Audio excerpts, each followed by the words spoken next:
like this, I prefer mountain lakes. I said, okay, then you offer a mountain lake, but don't forget, it's a bath house to clean the body. So I prefer a bath, kind of hot water, a shower and soap and scents, because my body stinks if I don't use it, to a cold mountain lake.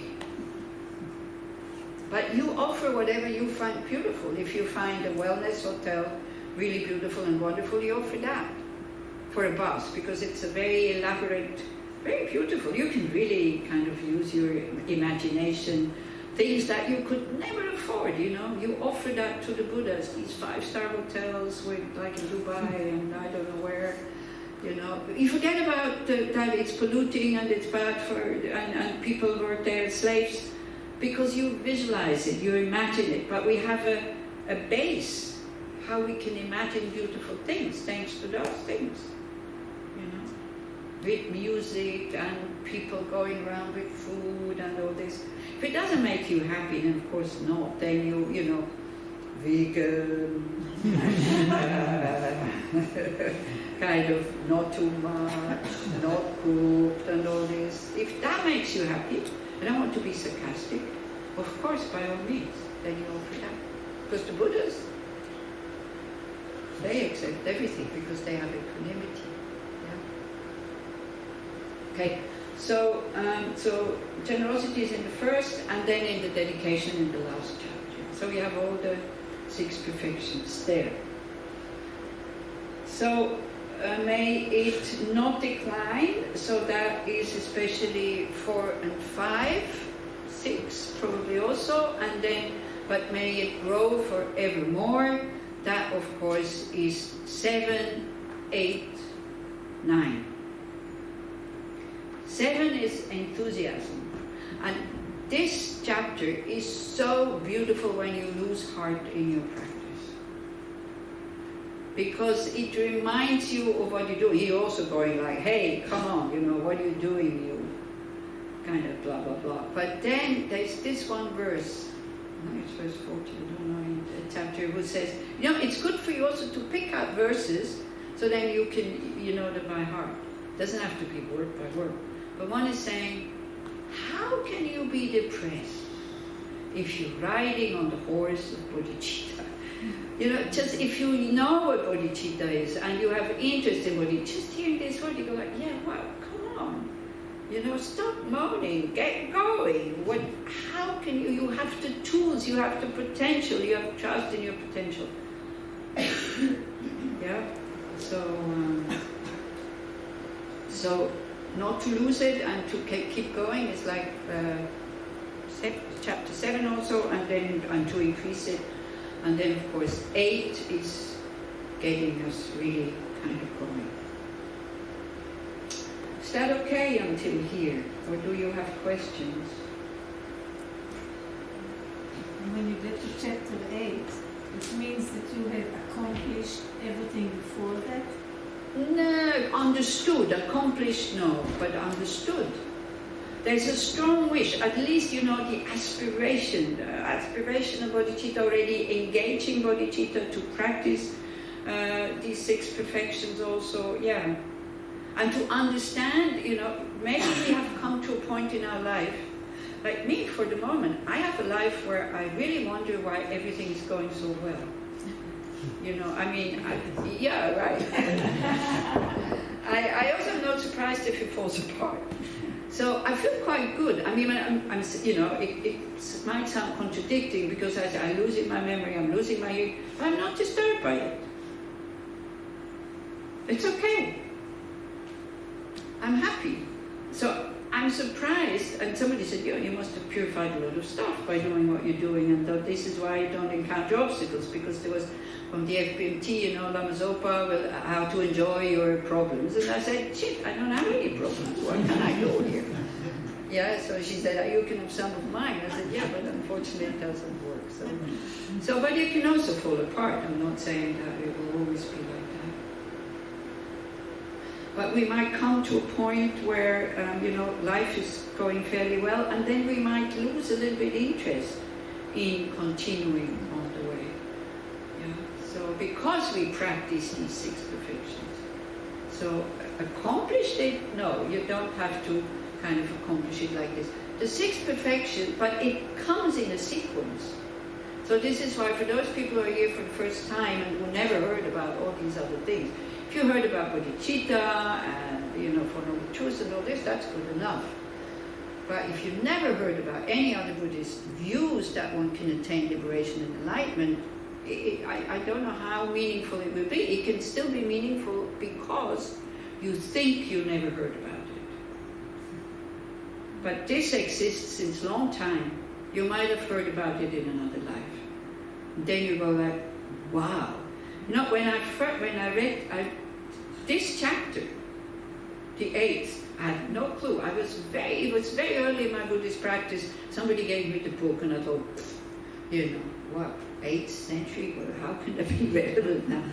And I was traveling around in India having fun and being just a tourist, going to the beaches and to the mountains. And I had nothing to read. I started reading it. It was really the 8th chapter that, especially the exchanging self for others, I thought, we're still the same. It's like he's talking to me here. I am still the same. This is then I got somehow attracted. But it can also go the other way. I don't know. Shakar, yes. I think it is impossible to perfect one perfection. One perfection is perfected by all the other 5 as well. Yes. Especially the wisdom one. Yes, definitely.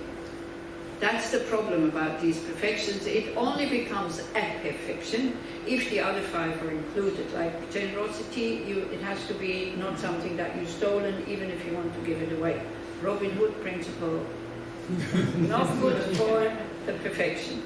It's okay for maybe society, but not good for it. Then, ethical conduct has to be there. Patience has to be there, not expecting anything in return, right? What comes next? Patience, enthusiasm. Even nothing comes in return, you still keep doing it because you understand it's not for the other to say thank you, it's for the other to take, because he is the cause I can practice generosity. It's not for him to say thank you, but that's what we think. And so, and then meditation is also that we concentrate in knowing what they want with wisdom, kind of thing. Wisdom that I, the giver, the gift, and the receiver, totally empty of any inherent existence. So if we can include short kind of thoughts on this, then it becomes a perfection. Or bodhicitta, wow, thank you so much for taking something from me. Then I'm creating the cause for my own enlightenment. Then also, it probably, I would say, it goes into the category of being counted as perception. Perfection. I forget words also. The other day I didn't remember the word witness. Yeah.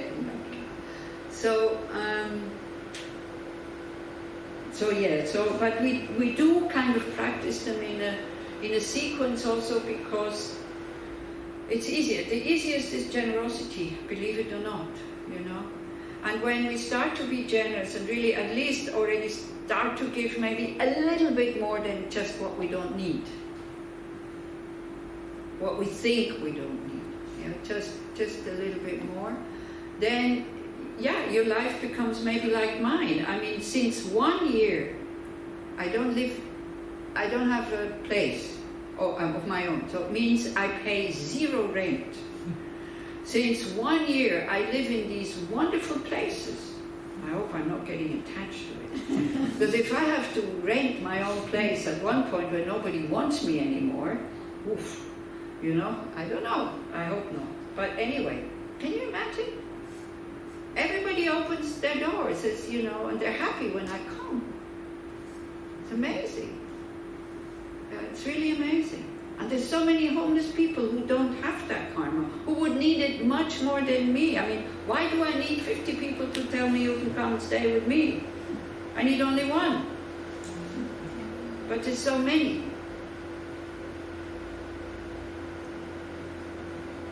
So that is, and then it's easy not to steal, because I don't have to be afraid of maybe lacking something for the moment. Also, I don't know how long it will last. For the moment. So then ethical conduct becomes easier. right? When we practice ethical conduct, we stop harming others. Slowly, slowly, others, that kind of finishes, because then, others stop harming us. When we not get so harmed very often and things do go the way we want them to go, it's much easier to practice patience. When you see that you have the courage to bear something that is really difficult to bear, but with a completely quiet, calm mind, you develop enthusiasm. And enthusiasm, if you want to develop shamatha, wow, you need to have enthusiasm, because it's so boring. And we have to be able to stay with the bored mind, to go into that space and luminosity, that the mind realizes its own nature, to go beyond the clouds of distraction, thoughts, I, me, wanting, helping, this and that.